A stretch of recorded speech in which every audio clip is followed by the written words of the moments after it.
हाय, आज आपण बनवणार आहोत उकळपेंडी। यासाठी आपण साहित्य दिलेले आहेत: मिरची पावडर, हळदी पावडर, लसूण जिरं, कांदा, कस्तुरी मेथी आणि मिरची, गव्हाचं पीठ, मोहरी। गव्हाचं पीठ तुम्ही तुमच्या क्वांटिटीनुसार ॲड करू शकता। तर मी एका कढईमध्ये तेल घेतलेलं आहे गरम करायला। त्यामध्ये मी थोडीशी मोहरी टाकलेली होती आधीच।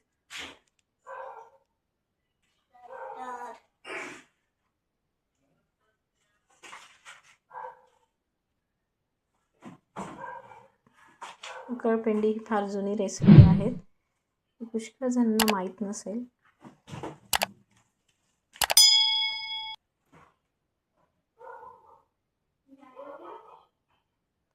आता मी त्यामध्ये मोहरी ॲड करत आहे।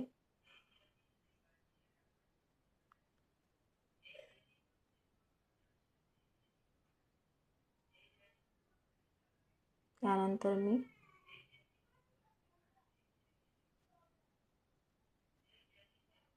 थोडं मोहरीला परतून घेत आहे।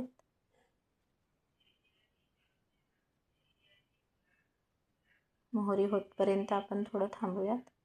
त्यानंतर मी मिरची टाकत आहे। मोहरी मिरची आपण तेलामध्ये टाकलेली आहेत, तुम्ही बघू शकता। तेल आपलं गरम झालेलं आहे।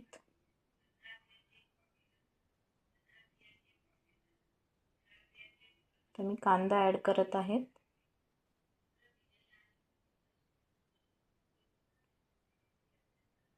थोडा कांदा मी वरून घ्यायसाठी ठेवला आहे। कुणाला आवडतो कुणाला नाही आवडत। उकळपेंडीवर वरून कांदा छान लागतो, त्याच्यामुळे मी थोडा ठेवलेला आहे। यामध्ये तुम्ही कढीपत्ता सुद्धा टाकू शकता। कढीपत्ता माझ्याकडे अवेलेबल नव्हता म्हणून मी टाकलेला नाही। कस्तुरी मेथी टाकली आहे थोडी।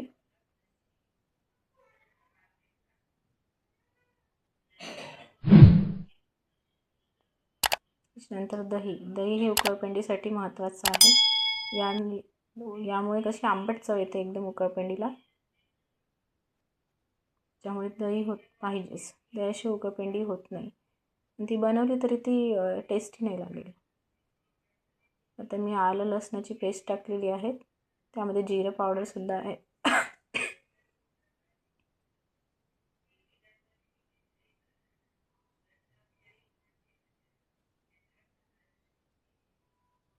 तेलामध्ये हे चांगलं होऊ देत आहे।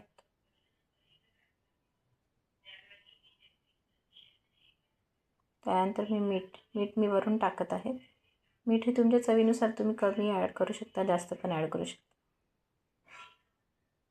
तुम्हाला हवं तेवढं 1 चम्मच 1.5 चम्मच तुम्ही घेऊ शकता।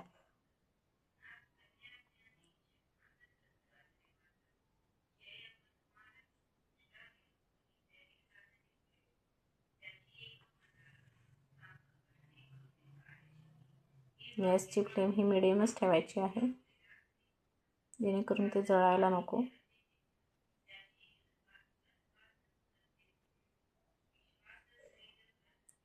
गव्हाचं पीठ एका कटोरीमध्ये मी काढलेलं आहे। गव्हाचं पीठ तुम्ही जास्त बनवायची राहिली तर जास्त घेऊ शकता, कमी बनवायची राहिली तर कमी सुद्धा घेऊ शकता। तर मी यामध्ये जे मटेरियल आहे ते टाकत आहेत।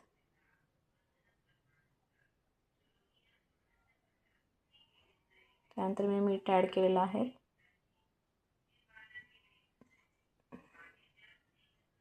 आता मी गव्हाचं पीठ टाकत आहे। पूर्ण मिक्स करून घ्यायचं आहे। सगळं तिखट मीठ सगळं मटेरियल पूर्ण गव्हाच्या पिठाला लागायला हवं। थोडं थोडं करत मी गव्हाचं पीठ ॲड केलेलं आहे।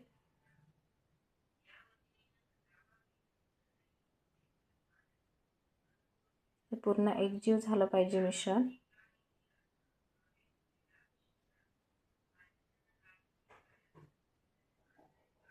एकजीव होऊन ते थोडं ब्राऊन कलर थोडा यायला हवा त्याला, म्हणजे ते शिजायला हवं। शिजतपर्यंत आपल्याला परतून घ्यायचं आहे। त्याच्यानंतर मी गरम पाणी ठेवलेलं आहे, गरम पाणी ॲड करायचं आहे। गरम पाण्याने उकळपेंडी एकदम सॉफ्ट होत असते, म्हणून गरम पाणी टाकायचं। गरम पाणी तुम्हाला लागेल तेवढं थोडं थोडं करत ॲड करायचं. तुम्ही बघू शकता मिश्रणाला एकदम लालसर असा कलर आलेला आहे.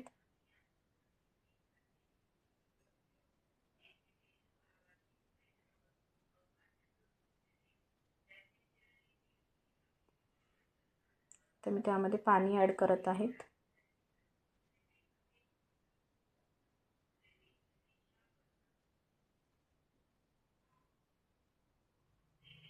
त्यानंतर त्याला परत मी परतून घेत आहे. पूर्ण मिश्रण सॉफ्ट शिजवायला हवं, कच्चं राहायला नको, म्हणून त्याला कणकी गव्हाच्या पिठाला चांगलं भाजून घेतलेलं आहे. त्याच्यानंतर त्यात गरम पाणी ॲड करून परत त्याला एकदा परतून घेतलेलं आहे. आणि आता मी दही ॲड करत आहे. दही खूप आंबट असेल तर एकदम टाकायचं नाही. 2 ते 3 चम्मच तुम्ही दही ॲड करू शकता.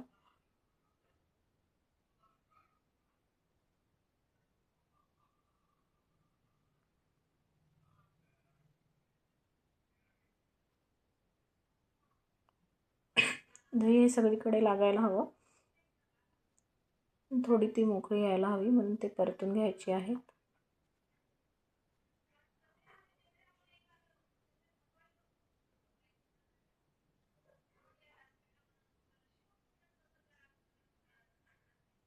उकळपेंडीला कलर आलेला आहे.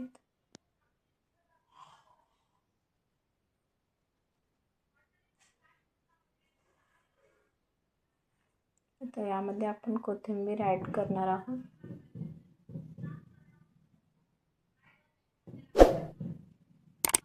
कोथिंबीर ॲड केलेली आहे.